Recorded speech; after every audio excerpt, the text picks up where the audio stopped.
दूसरा सवाल जो सिक्योरिटी को लेकर कि बहुत बार हमारे पास मेरे पास ही बहुत सारी मेल्स आती हैं, हमारे प्रोग्राम में बहुत सारे लोग यूट्यूब पे भी रिस्पॉन्ड करते हैं कि मोबाइल फ़ोन हैक हो गया है, मुझे पता है, कुछ सिम्टम्स नज़र आ रहे हैं जो बताते भी रहते हैं, अब मैं क्या करूं? देखिए एक्चुअली डिपेंड करता है। मैं जो ज़्यादातर हैकिंग आप रियल वर्ल्ड में देखेंगे या कोई भी इंसान रियल वर्ल्ड में देखता है, आपके पास एंड्रॉयड फ़ोन है, मान लीजिए कोई भी फ़ोन मान लीजिए, अभी के लिए एंड्रॉयड मान लेते हैं, ज़्यादा यूजर्स के पास वही है। आपको हमेशा ही जो भी आपके एप्लीकेशंस हैं, मतलब आप जब अपने एप्लीकेशंस में टैब में जाते हैं, वहाँ पे इंक्लूडिंग द सिस्टम, वहाँ पे ऑप्शन होता है कि सिस्टम एप्लीकेशंस भी दिखाइए, राइट। कुछ स्पाईवेयर्स होते हैं जो एज अ सिस्टम एप्लीकेशन ही बिहेव करते हैं। आपको थोरोली चेक करना होता है एक एक एप्लीकेशन को कि कौन सा एप्लीकेशन क्या क्या परमिशंस लिए हुए हैं, किसके पास लोकेशन का परमिशन है, किसके पास मैसेजेस का परमिशन है, किस एप्लीकेशन के पास क्या परमिशन है जो उसके पास नहीं होना चाहिए था। ज़्यादातर जो एप्लीकेशंस होंगे, आप कोई भी एप्लीकेशन जो आपको दिख रहा है, आप सर्च करेंगे, आपको पता चल जाएगा कि ये नोन है कि नहीं है।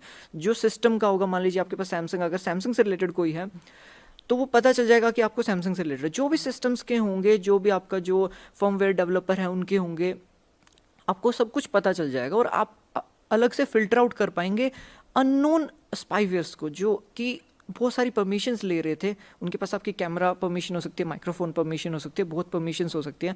हो सकता है वो टाइमली स्क्रीनशॉट ले रहे हो आपकी एक्टिविटीज़ का, हर 10 सेकंड बाद स्क्रीनशॉट ले रहे हो, आपको पता चल जाएगा कि ये वो अलग वो है, आपको सिंपली पता चल जाएगा। पर एक कॉमन मैन तो जितने मर्जी चीज़ें देख ले, आधी चीज़ें समझ में नहीं आती है मोबाइल फ़ोन में, भाई ये है क्या? हाँ, एक्चुअली तो लोग कॉमन मैन के लिए समझना मुश्किल नहीं है? प्राइवेट फोरेंसिक एक्सपर्ट्स के पास जाते हैं किसी तरह, एंड दे अप्रोच देम, और वो कहते हैं कि हमारा मोबाइल को प्रॉपरली इसका एक फोरेंसिक ऑडिट रिपोर्ट हमें दे दो, इसमें जो जो एप्लीकेशंस हैं जो नोन हैं, जिनके हैश वैल्यूज़ वगैरह वेल नोन है, जो भी हैं, वो एक पूरी लिस्ट क्रिएट हो जाती है। उससे उनको पता चल जाता है कि भाई ये कुछ ऐसे सस्पिशियस ऐप्स हैं। और ज़्यादातर जो मार्केट में स्पाईवेयर्स चल रहे होते हैं, उनके जो आइडेंटिफायर्स होते हैं वो नोन होते हैं। चलिए, आपको पता भी चल गया कि मेरे इसमें स्पाईवेयर है, मतलब मुझे उसके बाद मैं लैब में नहीं जा रही पर मुझे पता है कि स्पाईवेयर है, Exactly. तो मैं क्या कर सकती हूँ सेफ गार्ड करने के लिए? अगर देखिए आपको ये पता है कि स्पाईवेयर है, लेकिन आपको ये नहीं पता स्पाईवेयर कौन सा है, तो अगर आप फ़ोन को रीसेट करने ही जाएंगे तो पूरा डाटा जाएगा, तो वो भी चला जाएगा उसमें, राइट।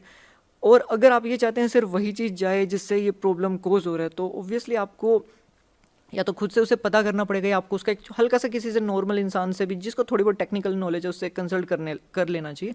वो कहीं ना कहीं प्रोबेबिलिटी है हाई कि उसे ढूंढ ही देगा, एंड वो उसे अनइंस्टॉल कर देगा, और वो डेट वगैरह भी चेक कर लेगा कि ये आया कब था, और उससे अगर उसकी थोड़ी सी ज़्यादा अच्छी एक्सपर्टाइज है तो उसकी एक्टिविटीज़ भी पता कर लेगा। मतलब इट डिपेंड्स, मतलब आपको किसी को अप्रोच कर लेना ही समझदारी है। मतलब वही है ना कि तो खुद ये खुद बैकडोर्स जो डॉक्टर बना ना लेते बने। हैं, ये कुछ ऐप्स इंस्टॉल करवा के बैकडोर्स बनवा लेते हैं Exactly. इत्यादि, ये सब कंट्रोल में आ सकता है? सब कंट्रोल में आ जाता है।